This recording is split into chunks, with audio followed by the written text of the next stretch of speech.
The blast doors of the Galactic Nexus Council chamber hissed open with a pneumatic whisper that felt more like a reluctant sigh. Captain Jack Harper strode in, his weathered flight jacket covered in patches from a dozen different interstellar missions, each one a testament to survival that defied mathematical probability. The chamber itself was a marvel of alien engineering, a perfect sphere suspended in what appeared to be liquid starlight, with transparent walls that shifted colors based on the emotional resonance of its occupants. Right now, those walls were cycling through shades of deep purple and sickly green, reflecting the collective anxiety of the assembled alien diplomats. 12 different species sat arranged in a horseshoe configuration, each representative more uncomfortable than the last. The Zork delegation, crystalline beings that looked like living, translucent geodes, had their central communication nodes vibrating with such intensity that they produced a low, almost subsonic hum of pure dread. Jack dropped his worn leather briefcase on the central pedestal, the sound echoing like a gunshot in the pristine chamber. He knew exactly what they were thinking. His file was legendary, and not in the way most would consider a compliment. 3 crashed research vessels, 2 destroyed orbital stations, 17 emergency extractions that should have been impossible, and not a single mission report that followed anything remotely resembling standard protocol. Ambassador Cathax of the Quarian Collaborative cleared its throat, a sound that resembled the crackling of dry leaves and static electricity. Captain Harper, the being began, its multiple vocal organs producing a harmony that would have been beautiful if not for the clear undertone of frustration. We have gathered to discuss your most recent incident. Jack reached into his jacket and pulled out a half-eaten protein bar. The Quarian ambassador's auxiliary respiratory sacs expanded in what could only be interpreted as horror. One did not simply eat during a galactic-level diplomatic hearing. Which incident? Jack asked, taking a deliberately large bite. Crumbs scattered across the immaculate holographic display that now flickered to life, showing a series of mission reports that read more like action movie scripts than scientific documentation. The hologram zoomed in on a particular mission, the Kepler 186 research expedition. What should have been a routine exploratory mission to a potentially habitable exoplanet had turned into a nightmare of improvisation and what could generously be called creative problem-solving. Ambassador Ulrine from the Helixian Concordance activated a secondary display, her translucent tendrils weaving complex patterns that indicated extreme agitation. "You destroyed an entire research facility," she stated, her voice a melodic accusation. "Not through any planned methodology, but through what your own report describes as unexpected gravitational recalibration." Jack remembered that day perfectly. What the report delicately called unexpected gravitational recalibration was actually him using the station's primary cooling system, 2 emergency thruster packs, and a modified mining laser to redirect an incoming asteroid that would have obliterated the entire research team. The Zork representative's communication nodes shifted to a deep crimson, a color that universally translated to extreme displeasure across most known galactic communication protocols. "Your methods," the Zork diplomat began, its crystalline structure actually beginning to produce tiny fracture lines from sheer stress, consistently violate every known safety protocol, scientific methodology, and basic understanding of rational problem-solving. Jack took another bite of his protein bar, chewed deliberately, and swallowed before responding. And yet, he said with a smile that could charitably be described as roguish, "We're all still here." The chamber fell silent. The holographic displays continued to cycle through his impossible missions, each one a testament to human unpredictability. Missions where every other species would have perished. Jack and his team had not only survived, but often returned with discoveries that revolutionized entire fields of scientific understanding. It was this fundamental truth that terrified the assembled alien diplomats more than anything else. Humans didn't just survive. They transformed the very definition of survival into something miraculous and utterly incomprehensible. Jack Harper was more than just a captain. He was a walking, talking violation of everything the universe thought it understood about risk, survival, and the very nature of exploration. The quantum drive of the interstellar research vessel Horizon began to fail with a precision that would have impressed any engineer, if it weren't simultaneously terrifying and beautiful. Quantum entanglement fields began to collapse in a cascade of mathematical perfection, each system triggering the next with a cold, mechanical inevitability. On the bridge, the Brecknar navigation team moved with robotic synchronization. Their 8-limbed bodies were literally designed for crisis management, each appendage capable of independent problem-solving. They had trained for this exact scenario thousands of times in simulation, their neural networks calculating probabilities with quantum computer-like efficiency. Step 1. Initiate primary quantum stabilization protocol. Check. Step 2. Engage secondary power redirection matrix. Check. Step 3. Activate emergency quantum field realignment sequence. Except nothing was going according to plan. 30 meters away, in the ship's recreation area, Jack Harper was having an entirely different experience. He was locked in an intense argument with the ship's artificial intelligence about the optimal method of brewing coffee in zero gravity. "Listen," Jack said, gesturing dramatically with a thermal mug. "I'm telling you that the micro-turbulence created by the standard brewing method is compromising the flavor extraction ratio." The AI, which had been programmed with every known culinary algorithm in the known galaxy, responded with what could only be described as digital exasperation. "Captain Harper, your proposed method violates 17 separate food preparation safety protocols." Jack grinned. He lived to violate safety protocols. Meanwhile, the Brecknar team continued their mathematically perfect emergency procedures. Their movements were a symphony of calculated precision, each action a response to a predetermined scenario. They had mapped out every possible quantum drive failure with computational models that would make most species weep with their complexity. What they hadn't accounted for was human unpredictability. The quantum drive's collapse accelerated. Energy readings spiked in patterns that defied every known physical law. The Brecknar navigator's neural interfaces began to overheat, their carefully constructed response algorithms crumbling under the weight of impossible data. Jack was still arguing about coffee. "The microgravity brewing technique I'm developing," he explained to the increasingly frustrated AI, "will revolutionize space beverage preparation. We're talking about a quantum leap in caffeine delivery systems." The irony of his use of the word quantum would become apparent moments later. As the Brecknar team executed their final emergency protocols with robotic precision, Jack suddenly had an idea.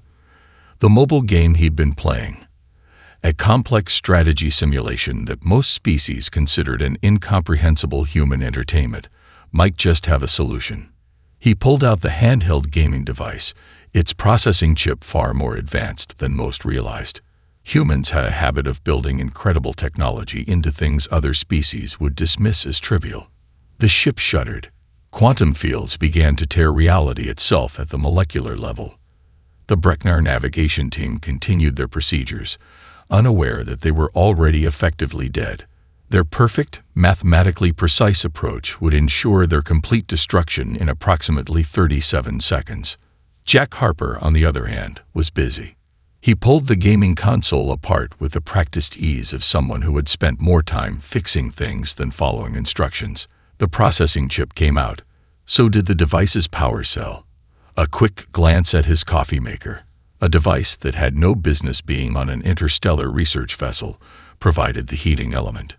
And then there was the duct tape. Always the duct tape.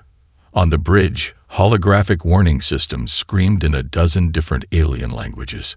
Quantum entanglement reached a critical failure point. Reality itself seemed to hold its breath. Jack plugged in his improvised solution. The ship did not explode. It did not disintegrate. Instead, it stabilized. When the Horizon's emergency systems finally completed their diagnostic, only one team remained. Jack Harper stood in the recreation area, a steaming cup of perfectly brewed coffee in his hand, surrounded by jury-rigged technology that would take xeno-engineers decades to comprehend. The ship's AI broke the silence. Coffee temperature is precisely 73.4 degrees Celsius. Quantum drive stability, 99.987% restored. Jack took a sip and smiled. See, I told you. Dr. Elena Rodriguez adjusted the quantum neural interface with a precision that would have impressed even the most stringent scientific observers. The brain scan technology represented the pinnacle of galactic research, a system capable of mapping neural pathways with molecular-level accuracy. Yet, for all its sophistication, it seemed completely befuddled by human brain patterns. The Xenopsychological Research Complex occupied an entire orbital ring around a neutron star, its architecture a testament to alien architectural brilliance. Massive crystalline structures shifted and realigned themselves constantly, responding to minute changes in gravitational and electromagnetic fields.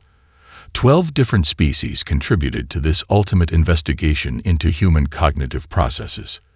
Look at these neural pathways, Dr. Zora Kaleth muttered, her tentacle-like appendages manipulating holographic displays. She was a senior researcher from the Quarian Collaborative, a species renowned for their analytical capabilities. It's like watching chaos theory in real time. The display showed Captain Jack Harper's brain activity during the quantum drive incident. Where other species' neural scans would show precise, predictable patterns, each thought a calculated response to stimuli. Harper's brain looked like a fireworks display designed by a caffeine-addicted artist. Neural clusters fired in impossible sequences. Logical centers interconnected with creative regions in ways that defied every known principle of cognitive science. When most species would follow a linear problem-solving approach, Harper's brain seemed to solve problems through what could only be described as organized pandemonium. He's not thinking, Dr. Rodriguez explained to the assembled researchers. He's dreaming with intent. The Breknar observers clicked their crystalline communication nodes in confusion. Their own cognitive processes were linear, precise. Each thought a carefully calculated step towards a predetermined outcome. Humans, by contrast, seemed to think in spirals, loops, and unexpected tangents. One particularly fascinating scan showed Harper's brain activity during the coffee brewing argument with the ship's AI. Most species would have approached such a conversation as a pure logical exchange. Harper's neural pathways suggested he was simultaneously solving the coffee brewing problem, playing a strategy game, calculating quantum drive stabilization, and composing what appeared to be a mental comedy routine. It's like his brain doesn't recognize the concept of impossible, Dr. Kaleth whispered, her translation matrix barely capturing the mixture of horror and fascination in her voice. The research team had compiled extensive data on human survival incidents. Each case study read like a fever dream of improvisational problem-solving. Missions where every other species would have perished became mere inconveniences for human crews. Dr. Rodriguez pulled up a comparative analysis. Side-by-side brain scans of different species revealed a stark contrast. The Zork neural pattern was a perfect geometric grid. The Quarian pattern resembled intricate mathematical equations. The human pattern looked like something created by a toddler with access to advanced quantum computing and an unlimited supply of energy drinks. We've identified 3 primary cognitive characteristics that make humans unique, she announced to the research team. First, radical pattern recognition. Where other species saw problems, humans saw puzzles. Their brains could instantaneously connect seemingly unrelated concepts, creating solutions that would never occur to more traditionally logical minds. Second, emotional problem-solving. Human decision-making wasn't just logical. It was deeply emotional. Fear, excitement, curiosity, and humor were not obstacles to rational thinking, but integral components of their problem-solving process. Third, adaptive incomprehensibility. Humans didn't just adapt to challenges. They seemed to generate energy from uncertainty. Most species tried to minimize risk. Humans appeared to view risk as a personal challenge to be overcome through sheer audacity. The Breknar lead researcher transmitted a query that translated roughly to, "But how do they survive?" Dr. Rodriguez smiled. They survive because survival for humans isn't a procedure. It's a creative act. The holographic displays continued to dance with Harper's neural activity. Each scan was a universe of potential, a roadmap of impossible solutions waiting to be discovered. The researchers realized they weren't just studying a brain. They were witnessing an entirely different approach to existence. Somewhere in the complex, a junior researcher accidentally knocked over a quantum-sensitive equipment array. Instead of causing a catastrophic failure, the incident triggered a breakthrough in interdimensional communication technologies. Just another day of human unpredictability. The Maelstrom sector defied every known principle of astrophysics. It was a region of space so catastrophically dangerous that it made nuclear reactor core meltdowns look like pleasant picnics. Previous expeditions had lasted an average of 6.3 minutes, and that was being generous. Most came back as microscopic debris, if they came back at all. The Galactic Consortium's decision to send a human team was less a calculated risk and more an act of scientific desperation, or potentially scientific entertainment. Captain Jack Harper reviewed the mission parameters with a casual indifference that made his senior science officer, Dr. Marcus Chen, extremely nervous.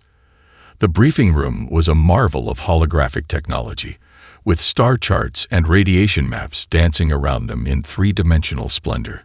Each visual representation of the Maelstrom sector looked like something a child might draw after consuming an entire case of energy drinks. "So," Jack said, taking a large bite of a protein bar that had no business being anywhere near a high-level scientific briefing, "we're going into the most dangerous part of known space with essentially no plan." Dr. Chen adjusted his glasses, a quaint human gesture that seemed comically out of place given the cosmic horror they were about to encounter. "That's not entirely accurate, Captain. We have an extensively researched mission profile." Jack raised an eyebrow. "You mean a bunch of mathematical models that will be completely useless the moment we actually encounter something unexpected?" The holographic display flickered. Somewhere in the background, an alien technical advisor's communication node began to vibrate with what could only be described as pure anxiety. The mission parameters were brutally simple. Navigate through the Maelstrom sector. Collect data. Survive. The survive part was considered the most challenging aspect by every species except humans. The Maelstrom wasn't just dangerous. It was a cosmic nightmare of gravitational anomalies, radiation storms, and spatial distortions that made quantum mechanics look like a children's bedtime story. Previous probes had been torn apart at the molecular level. Entire research vessels had simply ceased to exist, leaving behind nothing but faint mathematical equations that suggested they might have once existed. Mission Control had provided Jack's team with what they considered comprehensive safety protocols. It was a document approximately 2,742 pages long, containing enough mathematical formulas to make most species' brains short-circuit. Jack used it as a makeshift coffee coaster. The ship's artificial intelligence, a marvel of computational engineering that could perform quintillion calculations per second, had been specifically programmed to provide constant safety recommendations. It had already issued 247 warning alerts before they even left spacedock. Dr. Chen reviewed the final mission checklist. Quantum shield harmonics calibrated. Radiation dampening fields at maximum. Emergency quantum displacement protocols ready. Jack was busy teaching the ship's youngest crew member how to perform a card trick that involved manipulating gravity. The launch was anything but ceremonial. Most species would have had elaborate pre-mission rituals. Humans simply strapped in, fired up the engines, and treated an impossible mission like a particularly interesting road trip. As they entered the Maelstrom sector, the universe seemed to hold its breath. Spatial readings went completely insane. Radiation levels spiked in patterns that would have been mathematically impossible if they weren't happening in real time. The ship's sensors began to produce data that looked more like abstract art than scientific measurement. "Fascinating," Dr. Chen muttered, his fingers dancing across holographic interfaces. "The gravitational shear should have destroyed us 3 minutes ago." Jack was playing a handheld video game. The ship's AI began issuing warnings in what could only be described as a panicked tone. Warning lights flashed.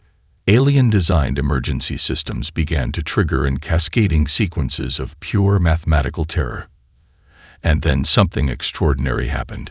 Where every other species would have followed their carefully constructed emergency protocols that had repeatedly proven fatal, Jack Harper and his crew began to improvise. A radiation storm that should have atomized the ship became a power source. Gravitational anomalies transformed from certain death to navigational assists. The laws of physics didn't just bend around the human crew. They seemed to bow in respectful submission. 6 minutes passed, then 12, then 30. The Maelstrom sector, which had devoured countless expeditions, found itself facing something it had never encountered before. Humans who refused to follow the rules of survival. In the observation deck, Jack looked up from his game and grinned. Someone wants some coffee. The collapsing neutron star approached with the kind of mathematical precision that would have terrified any rational species. Its gravitational pull created spatial distortions that should have torn their ship apart at the molecular level. Most interstellar vessels would have already initiated emergency retreat protocols. Jack Harper's team saw an opportunity. "We're going to use it as a slingshot," he announced, as casually as one might suggest taking the scenic route. Dr. Marcus Chen looked up from his sensor array, his expression a mixture of scientific fascination and pure terror. "That's not just impossible. That's criminally insane." Jack grinned. "Sounds like a Tuesday." The ship's artificial intelligence chose that moment to issue a warning that translated roughly to "Absolutely not," in 12 different galactic languages. Its quantum processing cores were working overtime, calculating the probability of survival at something close to 0.0001%. Lieutenant Sarah Rodriguez was busy modifying the industrial-grade food synthesizer. Where most species would see a piece of kitchen equipment, she saw a potential weapon system. Precision heating elements, programmable matter converters, quantum-level material reconfiguration capabilities. The nano-machine swarm approach, a cloud of microscopic destroyers capable of consuming entire planetary ecosystems in minutes. Most species would have deployed massive energy weapons or attempted elaborate quantum interference patterns. Sarah adjusted her makeshift device and grinned. "I'm going to hack them," she said, as if she were discussing something as mundane as reprogramming a coffee maker. The nano-machines were a marvel of destructive engineering, designed by the Krellix Collective, a species known for their ability to create weapons of unparalleled precision. They represented the pinnacle of molecular-level warfare. Each nanite was a self-contained intelligence, capable of independent decision-making and instantaneous molecular reconfiguration. They had never encountered a human. Sarah connected her modified food synthesizer to the ship's communication array. A Bluetooth speaker, a piece of technology most species considered an archaic entertainment device, became a critical component of her improvised solution. The nanite swarm approached. Sensors indicated imminent molecular destruction. Jack was making coffee. Dr. Chen watched in horror and fascination as Lieutenant Rodriguez began what could only be described as an electronic symphony. Her fingers danced across interfaces that were never designed to communicate with microscopic killing machines. The Bluetooth speaker emitted a series of complex sound waves that most species would have considered random noise. To the nanite swarm, it was a complete reprogramming directive. Where moments before they had been a destructive force of molecular annihilation, the nanites now began to form intricate patterns. They assembled themselves into what appeared to be an elaborate sculpture of the ship, complete with microscopic details that would have impressed the most talented alien artisans. "Did you just turn a planet-killing weapon into art?" Dr. Chen asked, his voice a combination of scientific wonder and pure disbelief. Sarah shrugged. "Seemed like a waste to just destroy them."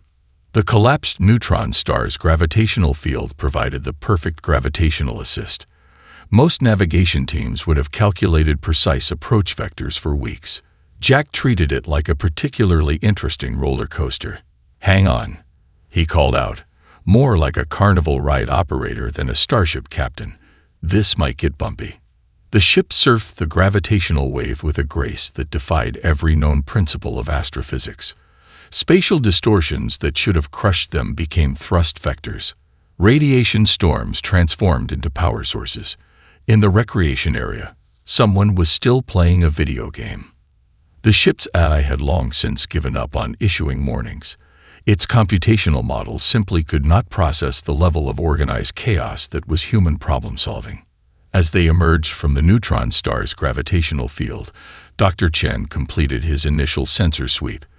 "We not only survived," he muttered, "we seem to have collected more scientific data in 30 minutes than the last 3 expeditions combined." Jack took a sip of his perfectly brewed coffee. Just another day of the office. Somewhere in the vast emptiness of space, the laws of physics seemed to sigh in resigned acceptance. Humans were going to do whatever they wanted, regardless of what was technically possible. The artifact hung in space like a mathematical nightmare given physical form. 12 distinct research teams had attempted to study it over the past century. 12 teams had failed spectacularly, with each attempt ending in complete cognitive breakdown or total system failure. Its surface defied conventional understanding. Geometric patterns shifted and reconfigured themselves with a logic that seemed to exist between dimensions. Quantum encryption layers wrapped around its core so complex that most species' best computational systems would require millennia to even begin decryption. "Looks like a really complicated puzzle box," Jack Harper said, munching on a protein bar. Dr. Marcus Chen nearly choked. "A puzzle box. This is potentially the most significant scientific discovery in galactic history, and you're comparing it to a children's toy." Jack grinned. "Best way to solve complicated things is to treat them like a game."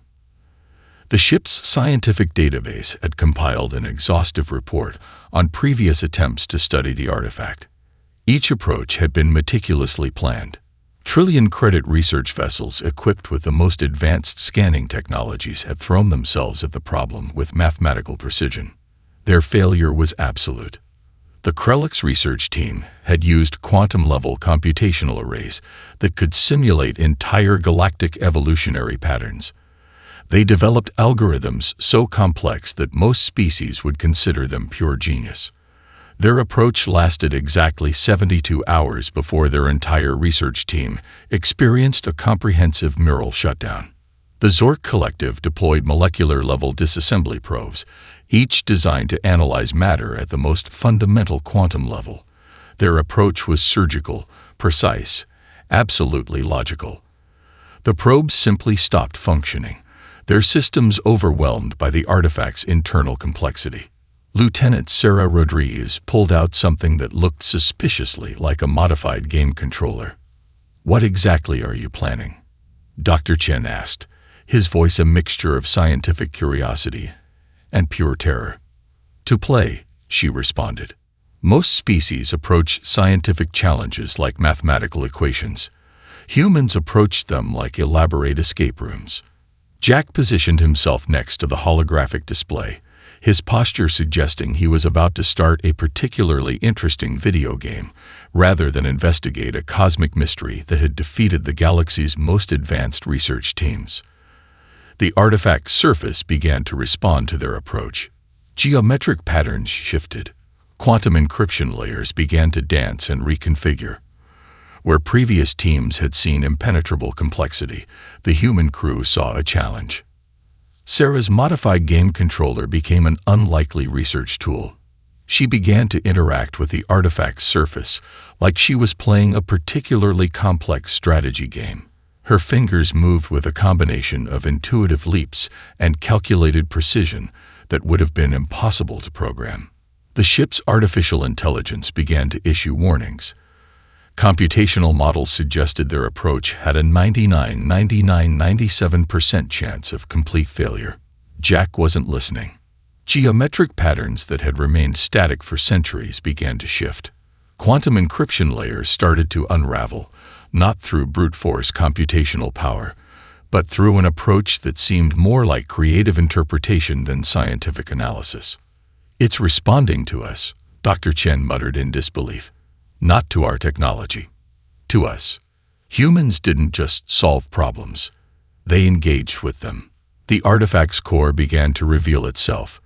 Layer after layer of quantum-encrypted information started to unfold. Where previous teams had seen an impenetrable mystery, the human crew saw an intricate puzzle waiting to be solved. Sarah's game controller moved. Jack provided running commentary, as if he were explaining a particularly interesting board game.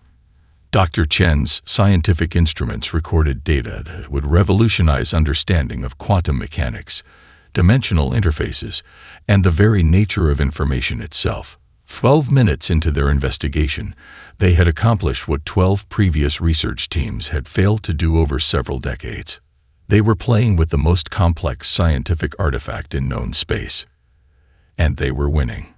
The ship's AI transmitted a final warning that translated roughly to "What are you doing?"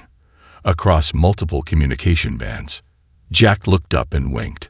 Solving a puzzle. Somewhere in the vast emptiness of space, the laws of scientific understanding quietly rewrote themselves. The moment of discovery arrived with all the subtlety of a supernova. What should have been a complex scientific breakthrough looked more like a group of friends solving an elaborate puzzle during game night. Captain Jack Harper stood beside Lieutenant Sarah Rodriguez, both of them looking simultaneously triumphant and slightly bored. The artifact's core data began to unfold in ways that defied every known principle of information transfer.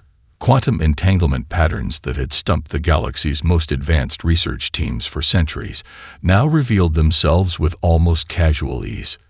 Dr. Marcus Chen's hands shook as he reviewed the initial data streams. "This is impossible," he muttered, a phrase that had become something of a running joke among the crew. The Galactic Research Consortium had invested trillions of credits in attempts to unlock the artifact's secrets.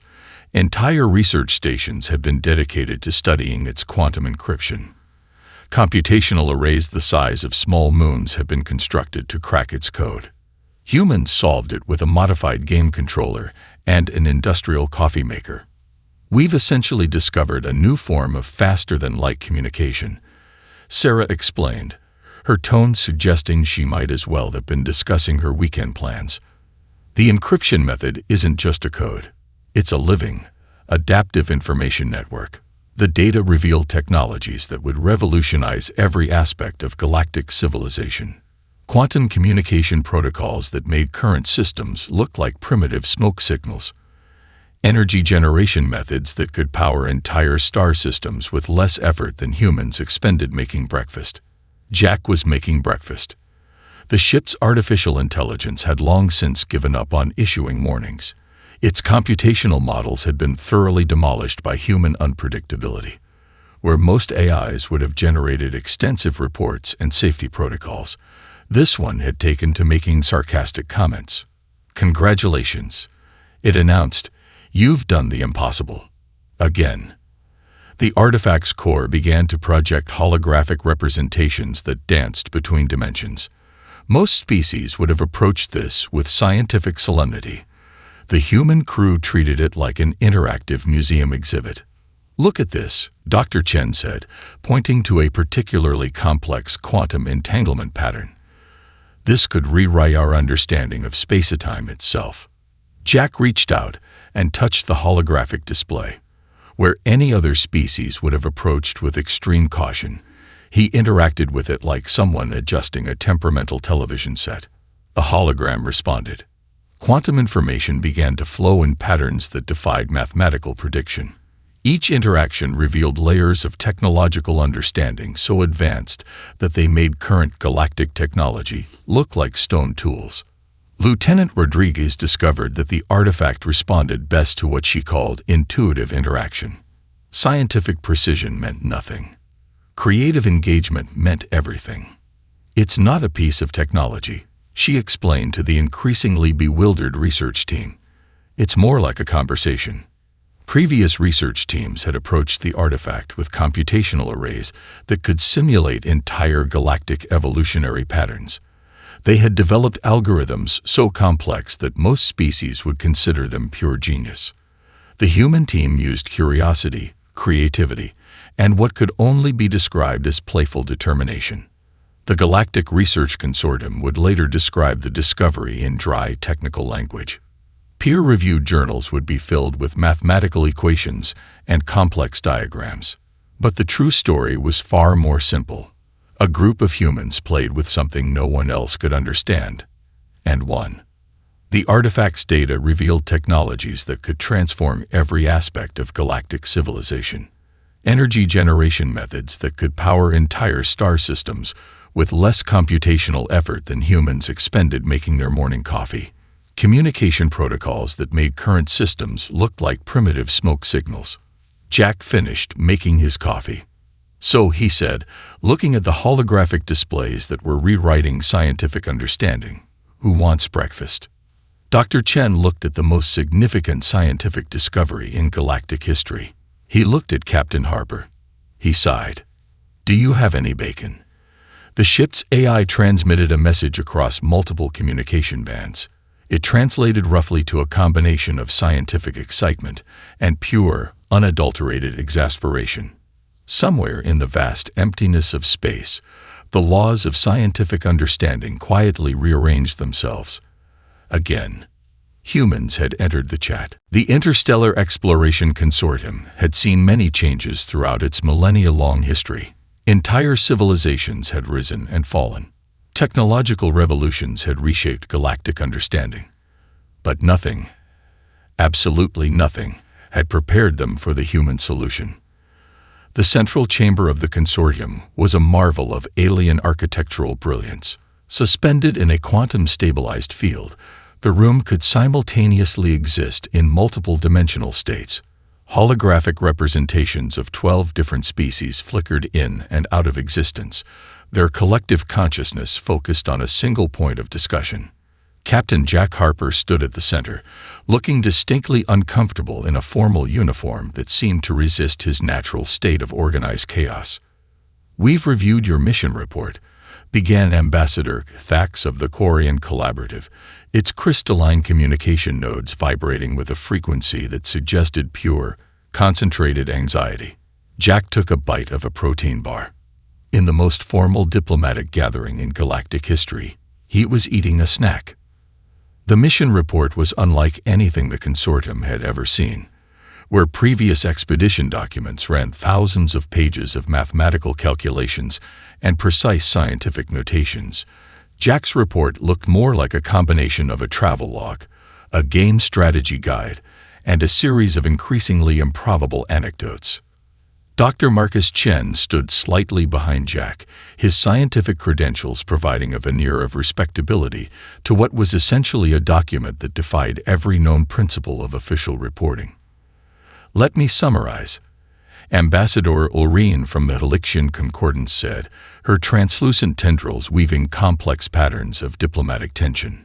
"You encountered a quantum artifact that has defeated our most advanced research teams for centuries. You decrypted its core technologies. You discovered methods of faster-than-light communication that will revolutionize galactic infrastructure. And you did this while making coffee." Jack shrugged. "Pretty much." The holographic displays cycled through mission data. Each frame revealed another layer of impossible achievement. The quantum artifact's encryption, which had resisted trillion-credit decryption attempts, had been solved through what could only be described as creative play. Lieutenant Sarah Rodriguez had submitted additional documentation that looked suspiciously like annotated game strategies. Her technical analysis included flowcharts that resembled video game walkthrough guides more than scientific reports. "We need to discuss your complete disregard for established safety protocols," declared the Zork representative, its crystalline structure producing harmonic tones of pure bureaucratic frustration. Jack raised an eyebrow. "Did we complete the mission?" Silence filled the chamber. The mission metrics were irrefutable. Objectives achieved. Technological breakthroughs discovered. Entire new fields of scientific understanding unlocked. And not a single protocol followed to the letter. The consortium's legal team had spent weeks analyzing the mission documentation. Their conclusion was both a marvel of bureaucratic language and a complete surrender to human unpredictability. A new operational directive began to take shape. 12 different species watched in a mixture of horror and fascination as the document was drafted. Human Exploration Protocol. Emergency Revision. 1. Humans are exempt from standard safety briefings. 2. Attempting to restrict human improvisational capabilities is considered a mission-critical error. 3. Standard operational procedures are to be considered suggestions when humans are involved. 4. Coffee-making equipment shall be considered critical mission technology. 5. Video game controllers may be classified as scientific research tools. Jack looked slightly disappointed. Only 5 points. We were hoping for more. Dr. Chen put his head in his hands. The ship's artificial intelligence, which had been transmitting a constant stream of bemused commentary, chose that moment to add its own note to the official record.